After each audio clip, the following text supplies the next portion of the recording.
field is now set in the race for the Conservative leadership. The deadline to drop out was midnight Friday. No one did. That means 14 names remain on the ballot, even if some have little to no chance of winning. Let's take stock of the race. Susan Riley, Denise CLA, and John Ibbotson are all in Ottawa. Susan, why are we not seeing anybody drop out of this race? Well, they may as well stick in till the bitter end now. I suppose they could suffer an embarrassing drubbing if they come last or second last, but they're already pretty forgettable. That is to say, the second-tier candidates are already pretty forgettable as it is. They haven't made a huge impression anyway, so they probably don't have much to lose. But more to the point, they've made all their financial investments of staying in. A lot of them have done the work, and they want to stick around. It'd be like leaving the game in the third quarter. You know, why would you do it? John? Yeah, so it's broken now into three tiers. You have the bottom tier of those who figured, I've put my $100,000 in, they won't let me take it back, so I might as well go all the way.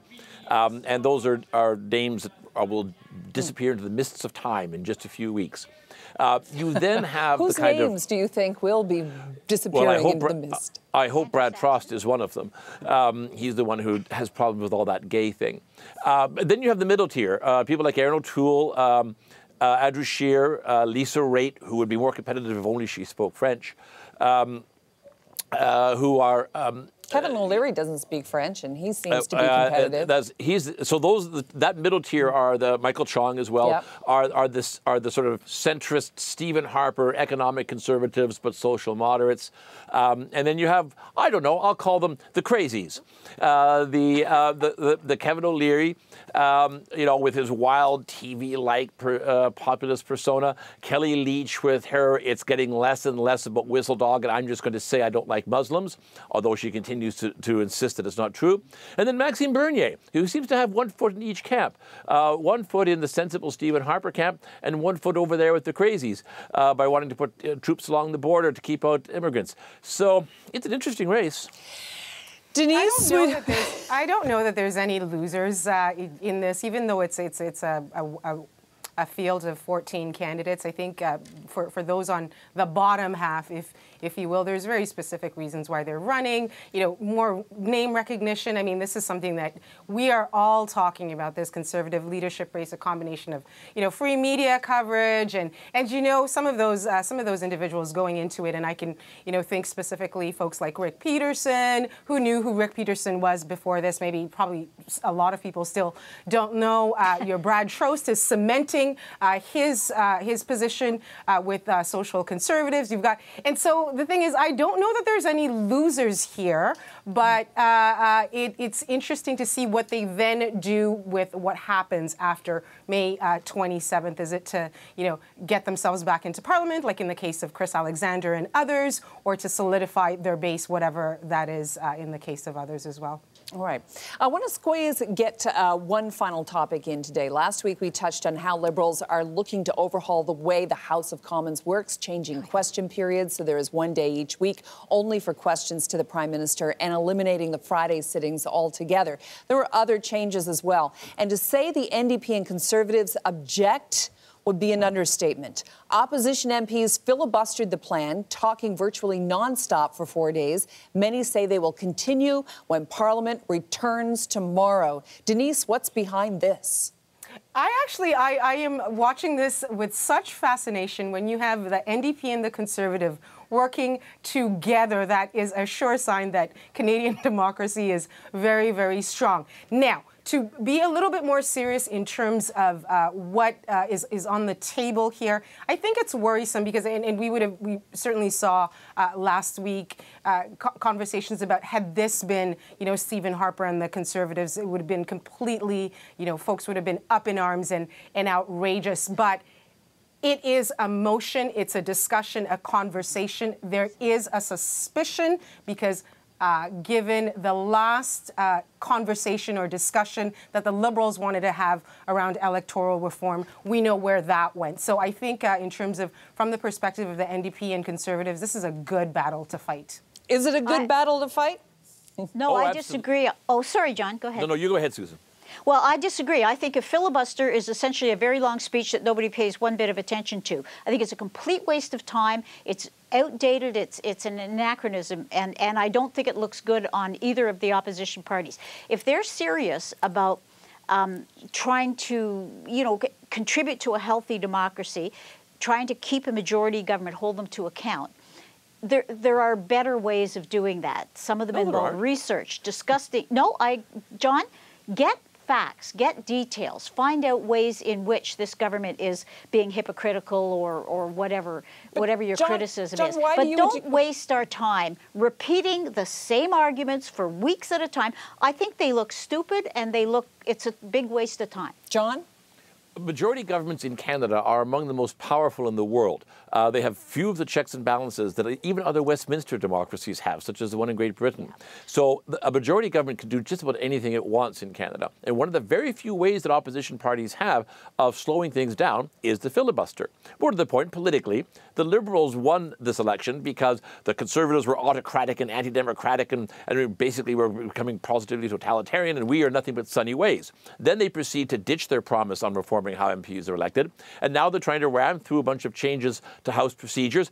We don't need to talk about what those changes are, but they're trying to ram them through against the opposition of the opposition parties. So they're using the one tool they have, a filibuster, both to slow the government down and secondly, to discredit the Liberal brand. Why don't they just hold their noses until they turn blue in the face? That would probably work just as well. It's ridiculous. Denise? Well, Susan, the thing here is you talk about research and data. No one's going to read those reports apart from folks like, the three of us and others. What is interesting is Canadians are paying attention. They are aware that something is happening in terms of our parliamentary procedures, and they're paying attention. And look, if at the end of the day that's all the NDP and the Conservatives wanted to do, I think they won on this. Absolutely. It's just like prorogation. People don't know what prorogation is. All they know is that the opposition is yelling that the government's become unaccountable, and people listen. I think they've won with partisans, probably. People who hate the Liberals. But I think everybody else is thinking, oh, for God's sake, find some useful work. I'm not sure that this is a win for them. All right. Well, listen, we have a couple of minutes left. And I bet you a lot of people who weren't interested in this topic before are really interested in it now. But this is from Canada Day. Trudeau is sounding suspiciously like Harper when it comes to House of Commons reform. Canadian majority governments are too powerful. N'est-ce pas? You said they're very powerful, John. Are they too powerful? I think there are checks and balances that we could introduce. I would like to see more responsible committee work where there's actual independent questioning by government MPs rather than just recitation of the party line.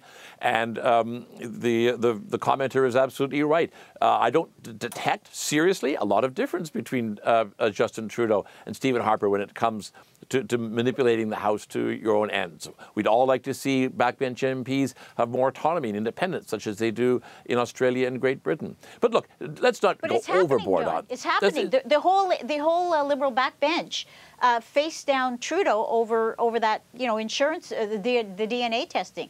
I mean, there have been individual Liberals who have dissented on important issues, and they haven't been punished. We haven't seen any sign of them disappearing or being punished. So, I think it is looser now. There is more independence for individual MPs. Some people are saying, and Paige Christensen, who is a regular contributor to Twitter and a watcher of the Sunday Scrum, we thank you for that. As an idealist, I would love it if politics in Canada was not adversarial, but consensual. We need all brains in governance. Denise.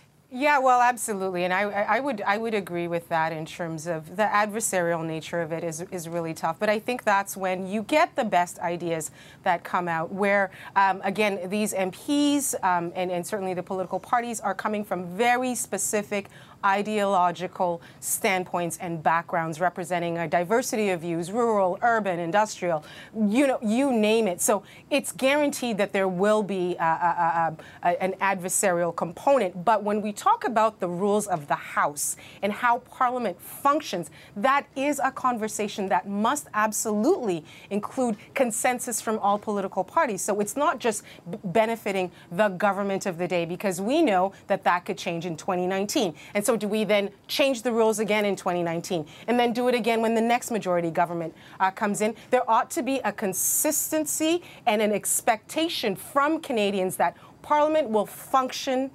properly and based on a consensus model around the proceedings.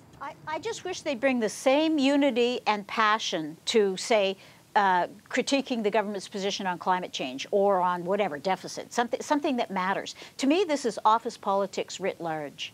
All right, we'll leave that as the last word. That's the Sunday Scrum for this week. Freelance columnist Susan Riley, John Ibbotson of the Globe and Mail, and Denise CLA, managing partner of SEM Group. Thank you for joining me this week. I'll see you, by the way, in 2 weeks. Have a great couple of weeks. See you, Carol. Bye. Thanks, Carol. Thanks, Carol. Okay. Next week, Sunday Scrum is preempted by our live coverage of the 100th anniversary of Vimy Ridge.